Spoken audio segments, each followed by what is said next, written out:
So Christians like to say, rest in peace, about those we've lost, and this phrase dates back to etchings found in the earliest Christian catacombs.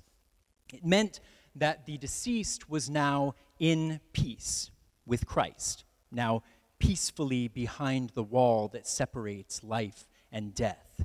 But somehow that wall seems extra permeable this weekend, and we have the altar to prove it.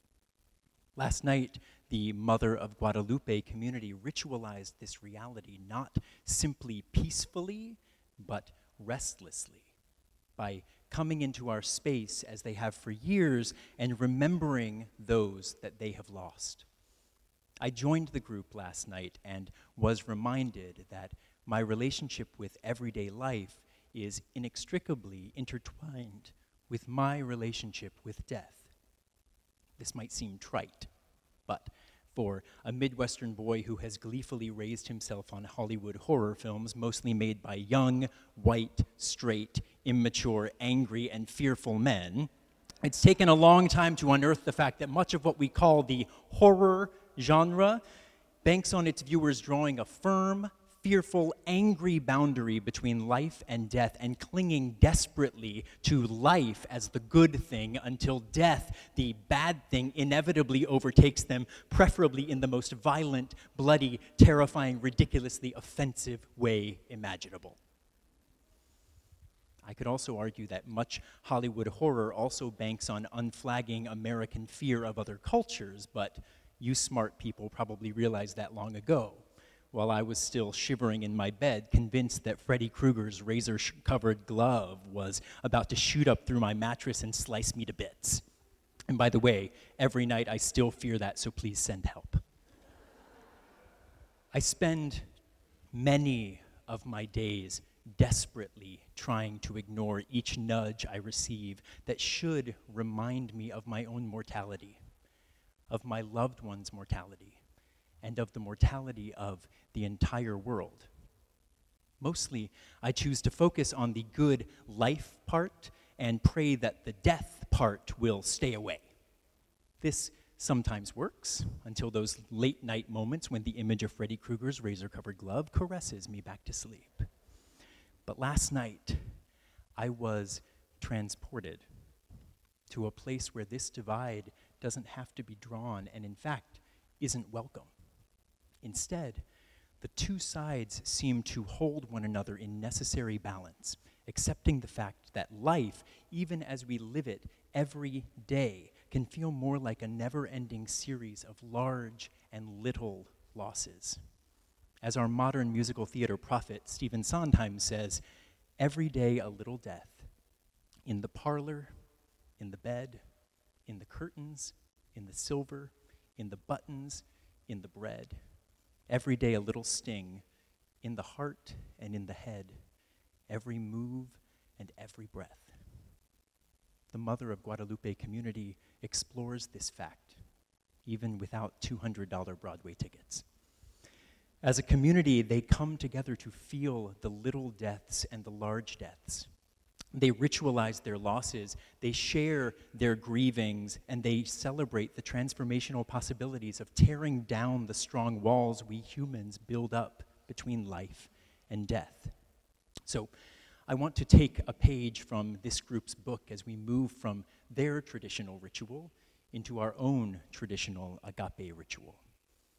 We created today's service to not only explore a bit of what happens when the Mother of Guadalupe community brings their spirits to this space, but also to allow each element to touch on our feelings about our own deaths, the deaths of those we love, and the deaths of those we will never know. Putting together a service like this makes one keenly aware of how many losses, large and small, are happening right here in our own little community. In just the past few weeks, our friends and their friends have lost a mother, lost a father, lost a brother, lost an unborn baby, lost jobs, lost a minister, lost lovers, lost homes, left New York City completely, and the list goes on. And this is just among the people we know. So, what do we do with Isaiah's mystical vision found in our ancient testimony? This little snippet of what scholars call the Isaianic apocalypse might seem distinctly unuseful in times when many of us can't bring ourselves to buy into the outmoded idea of some magical Messiah saving us from death forever and giving us everlasting life. Whether there's a God up there or out there or in here, we say goodbye to too many things every day to believe that there will be a time when we aren't always letting go of something. Well, I think the vision found inside Isaiah's words can still hold practical power today, and we'll get to why in a minute. But first, I want to briefly explore 4 impractical and peacefully protective walls, see, nice convenient box, I think we build around death and life, and see if that might lead us back toward the mystical and restless practicality of Isaiah's text. I will use myself as an example, as I don't want to place any of you in such generalized categories, but feel free to locate yourself somewhere close to me. And for me, the 4 major daily walls I build that keep me from approaching any kind of restless peace with death and life are fear, anger, indifference, and impotence. So, the first wall, fear. I boarded the C train in Brooklyn this past week at rush hour and was immediately struck by the fact that an entire side of the car was empty of passengers. This usually means someone with an interesting aroma is sitting nearby, but I couldn't smell anything. I fancy myself an MTA rebel, so I sat down, alone in the wasteland of the east side of the car, and looked down to see my feet firmly planted in a pool of unidentifiable goo. The rebel inside me immediately turned into an Ebola-dreading conspiracy theorist, and I was able to convince myself within seconds that this hot pool of sticky Ebola had been left for only me, that it was about to ooze through my shoes, into the soles of my feet, and worm its way to my other soul, sapping me of my precious life force. Everyone else on the train became an enemy. The God who had let me sit in the seat became an enemy, and too scared to get up, I sat in silent fear until I came to my stop and made my exit, ready to obsessively begin the countdown of the symptom window period. My own fear of my own death became a fear of life. Next, the second wall, anger. Many of you know my grandmother died last year, and when my mother called to tell me that it was time to come to say goodbye, I was immediately able to fly into a rage against the God who would take this person away from me so quickly. I drove down to North Carolina, and when I was about 45 minutes away, my mother called again to tell me that she was gone. I was enraged. What kind of God? What kind of creative hand of the universe threatens to take people away and then takes them away just as you're about to arrive to say goodbye? Even the gorgeous double rainbow that appeared in the sky at that moment was not enough to soften my fury. In that moment, I couldn't imagine living in a world and witnessing to a God who would do such a thing. My anger over a loved one's death became anger about my own life. Next, the third wall, indifference. Our own Michelle Thompson, many of you know, she's not only my colleague, but she's become a really close friend. And she was supposed to sing for us today, but sadly she had to fly to Florida to be with her terminally ill father. She was to sing a song she wrote for an event focusing on the needless, continuing deaths of black folk at the hands and arms of reckless police officers. I have struggled to name the clumsiness of my approach to this issue, as I've watched Michelle attend rally after rally and consider going down to Ferguson, while I have settled on this word indifference as what I fear she might think I feel about these tragic losses. Now, I can stand here and say that I am definitely not indifferent about this life and death issue, but the color of my skin and the privilege of my culture and the lack of action on my part might suggest to her and to others that I don't think I have a role to play in exploring, calling out, and ending these losses in a country that, on the whole, seems dangerously indifferent to the loss of Black lives. My apparent indifference to the death of those outside my immediate circle becomes an indifference to my own life and the role I can play in the world. And this indifference dovetails with the final wall, impotence. This is the wall I think we're facing as a congregation who is in deep mourning for big and small things every day. Clearly, fear, anger, and indifference find their way into this as well, but it's a feeling of impotence, a feeling of not knowing how to shepherd each individual through their collective and individual grieving processes that haunts us every day. It's different from fearing our own deaths.